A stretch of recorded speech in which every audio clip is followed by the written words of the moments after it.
Welcome to LSB Feaster's Radio Air Check and Classic TV channel. Here's Robot and Company. Hi, Mr. Colmes. Mr. Colmes, sir. No, Alan will be just fine. We're not that friendly. Well, no, Lucy, no. See, why do you want to start in with me like that? Can't we at least start on a positive note? Why do you want to start Good with? afternoon. Why do you want to start with hostility? I'm old enough to be your mother, possibly your grandmother. That's irrelevant. I don't choose to be on a first-name basis with you. We share nothing. Why do you listen to me?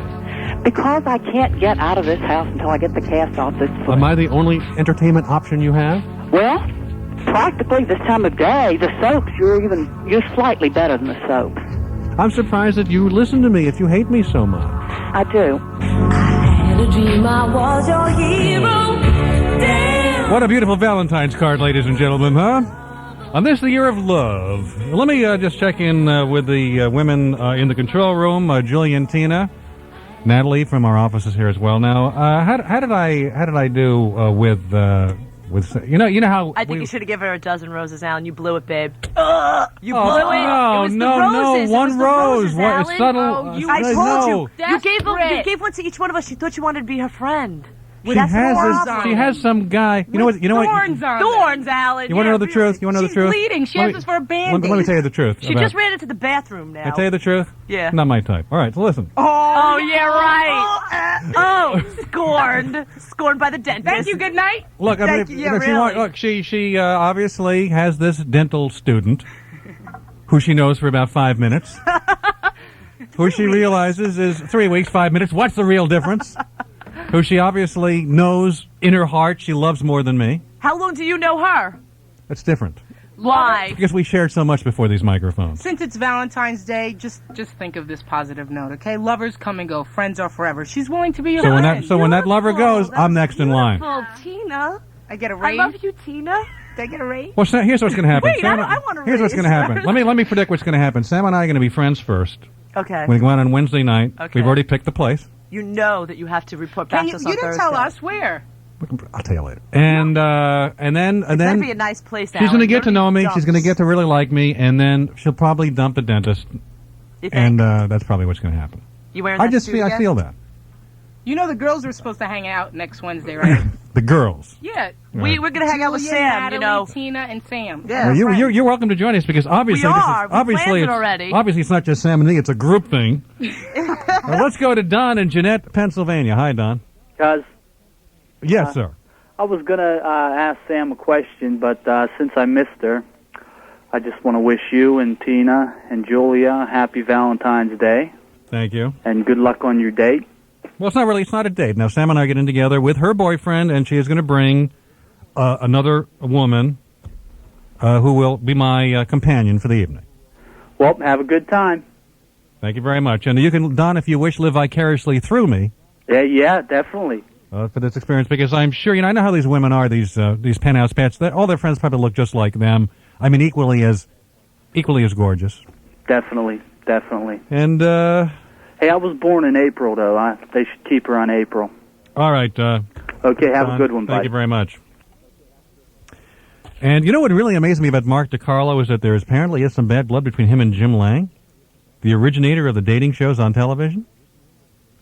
And we actually tried to find Jim Lang for this program, and we were unsuccessful in locating Jim Lang, who did the original dating show on television. And boy, that would have really rounded out our Valentine's Day program if we were able to have Mr. Lang on the show. But we literally could not locate him. And if we could have put, we could have done a real Valentine show. We could have put on Jim Lang and Mark DiCarlo together. They could have made up on this program. And what better way to show love? You know what I'm saying? But unfortunately, we could not locate Jim Lang in order to do that. Steve in Fresno, California. You know, Alan, normally on your show, Christians are referred to as unenlightened or anti-choice, but now we're referred to by your caller as religious morons. What? No. What? Your caller just referred Mark DiCarlo talked about certain groups that have a political agenda. Right-wing religious morons, we were called. Is that necessary? You defend every other group, but you won't defend us. That's not true. He was not, in the context of what he said, he was not talking about Christians per se.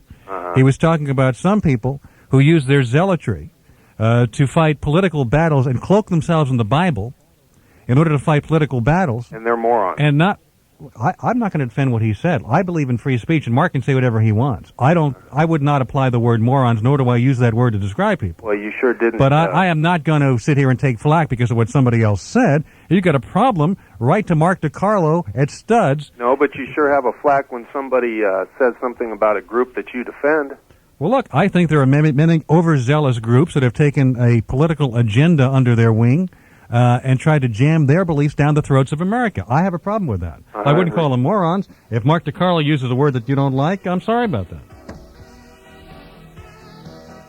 All right, Steve? That's a typical answer from you, Alan. And thank you very much. I'm glad I'm consistent.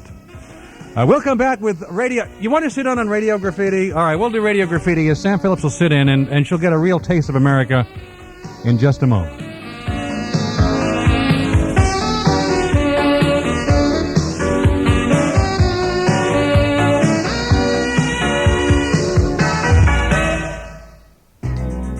Astronaut Tamara Jernigan on Girl Scouting. It gives you the strength of knowing you're doing the right thing. When you have friends like you do in Girl Scouts, those girls like clean living. They tend not to smoke, not to drink, tend to think doing well in school is important. Being a good friend, being a good citizen is important. I would very much encourage my daughter to be a Girl Scout because I would want her to enjoy the things that I enjoyed when I was a girl. Attorney Patricia Diaz-Dennis on Girl Scouting. One of the important values that Girl Scouts brings, it nurtures those leadership qualities in women and it carries them through the rest of their lives.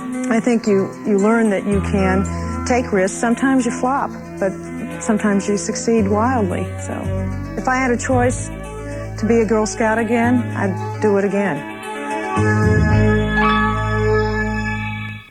If the thought of cancer scares you, you're not alone. That's because the Cancer Research Institute is here with help and hope. You'll find both in the Cancer Research Institute Help Book. We've written it so millions of men and women like you can have the information you need to make decisions and deal with the disease. If you, or perhaps someone you love, has been diagnosed with cancer, the Help Book can tell you about your choices, how to seek excellent care, and how to continue with a complete and productive life. Even if cancer is not part of your life, you'll find it a valuable reference book to have on hand should things change. The book is free if you'll send your name, address, and $2 per copy to cover postage and handling. Write Cancer Research Institute Help Book, Box 5199, FDR Station, New York 10150. That's Box 5199, FDR Station, New York 10150. Hello, this is Gregory Peck. If you have a pet, or if you simply love animals, I think you'll want to know about the Morris Animal Foundation.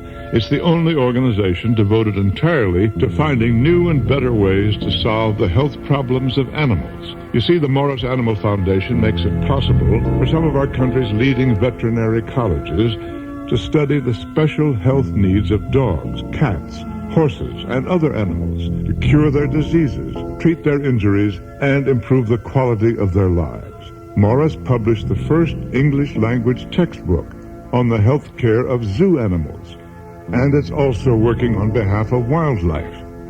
If you care about the health of the animals you love, and of all the animals with whom we share the earth, call the Morris Animal Foundation toll-free 1-800-530-8530. That's 1-800-530-8530.